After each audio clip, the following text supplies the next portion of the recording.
The word Malaika in Swahili means angel, and our next speaker from the George's Malaika Foundation will tell you what that is. Mr. Yamadu Alexander.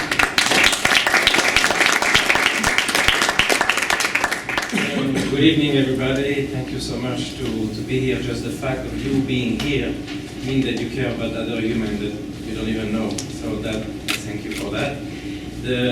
I'm going to tell you the link. It was a gentleman by the name of George Corzaris, a Cypriot origin that was walking in the Congo, got a little girl by the name of Noela Corzaris Musunka that got to be not being able to be taken care of by her mother in the region of Lubumbashi. And she moved to Europe, got an education, come to New York in 2007, met a guy by the name of Alexander Yamandou that talk about Congo, because I've been doing telecommunication there since 1998 on the business side, and she expressed her desire to do something back home to her country, and that she visited after 16 years her mother in Lubumbashi, and I told her also my desire to do also something in philanthropy back home, back in Congo, because I've been doing business there at that time. I stopped, and we decided to create a non-profit foundation, and we call it George Malaika Foundation.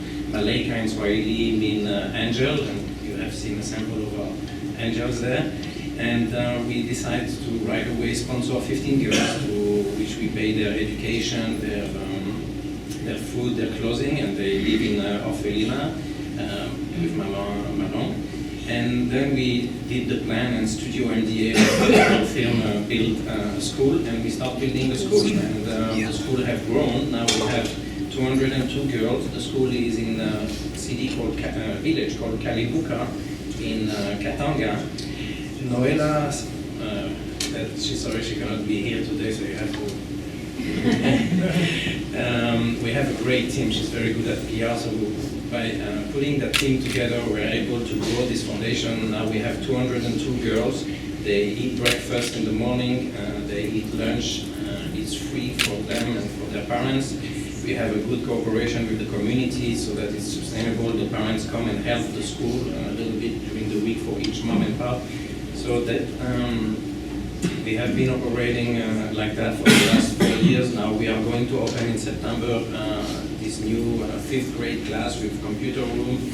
We had major donor, Clinton Global Initiative have been very helpful to us, and the Seagull Foundation, people that have followed us from the beginning, and we're really appreciative of all that support. And now the growth of the girls to continue to secondary. Usually people do it through sponsoring. It's $780 of operating expense per girl per year, so people sponsor a girl for about $780 per year. And then we get general donation in goods, in kind, in money. And we'd be very thankful. All the international team are mainly volunteer. We have one employee in the US, and the rest is all volunteer, and just the staff in Congo getting paid. We are a 501c3 in the US, and yeah, that's about it. I'll be around if anybody have other questions after. Thank you so much. Thank you very much.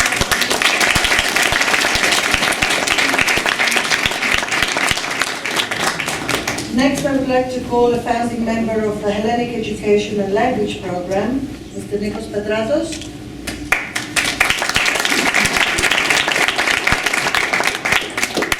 Thank you, Eleni. Dear friends, esteemed guests, on behalf of the Hellenic Education and Language Program, I would like to thank our host, Georgia Nomikos, and everyone at the Orpheus Luxury Collection for the opportunity to present our program to you in this wonderful event. I would also like to thank them for including us in this initiative and for the generous support of our mission. The Hellenic Education and Language Program was founded in 2011 with the primary goal of providing Greek American children here in New York with an inviting as well as secular environment for the learning of the Greek language. Our program is open not only to children of Greek descent, but we are happy to have in our classes children of diverse backgrounds. In the next few minutes, I will attempt to make the case for the need for such a program. Taking into consideration the realities of modern educational paradigm, where children are being groomed for their future professional lives from a very young age, we must ask ourselves whether there is room for a Hellenic language program in their already overscheduled and overloaded life? Is a language which in today's business world is in low demand worth the effort to teach to our children? Or are we being just sentimental? What is it in Hellenism which warrants our effort to pass it on to the next generation? I would argue that learning a language is learning a culture. It is virtually impossible to separate the two. By teaching our children the Greek language, we open up a new world that otherwise would be impenetrable to them. It is one thing to mention the descriptive beauty of Greek poetry, and a totally other thing to introduce them to a few lines from Homer's Iliad or Constantine Cavafis' Ithaca in its original form. Greek, admittedly, is not an easy language to learn, much less to master. But the effort to keep it alive is worthwhile. Language is the vehicle in which a culture is transmitted. But is that culture relevant today? We can see the influence Hellenism had in the formation of the Western world, but can we really understand the reasons why that influence still holds given these rapidly changing times? Hellenism is above all the culture of the Logos. It is the idea that the world around us can be understood by employing our mental capacity for reasoning. This radical shift in mankind's history gave rise to scientific thinking and elevated man's position within the cosmos. It is also became the basis of a humanistic revolution that saw man for what he could be, an ideal that can be achieved through education. This ideal view was further enhanced by the teachings of Socrates, Plato, and Aristotle. All three of them dealt on the matter of arete, virtue, which became the cornerstone of Hellenic philosophy and by extension influenced all pedagogical systems. This anthropocentric and rational education paradigm did not happen in a vacuum. It was directly connected to the uniquely Greek creation of the polis, or city-state.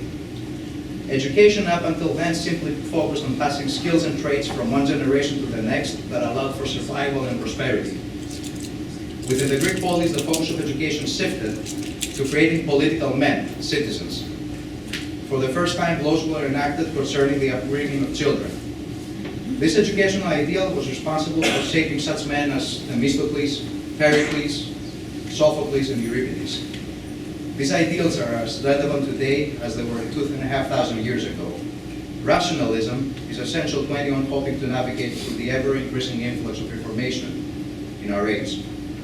In order for us to pass on these values, a communal effort is needed. This is where a program promoting such ideals becomes invaluable. At the Hellenic Educational Language Program, we tend to become the nurturing environment in which such ideals can be rekindled and passed on to the next generation. An ambitious undertaking it is, but one that we are committed to, and we're certain that more and more people will come to realize that this educational model will work because it is based on the solid foundations of Hellenism. Thank you very much.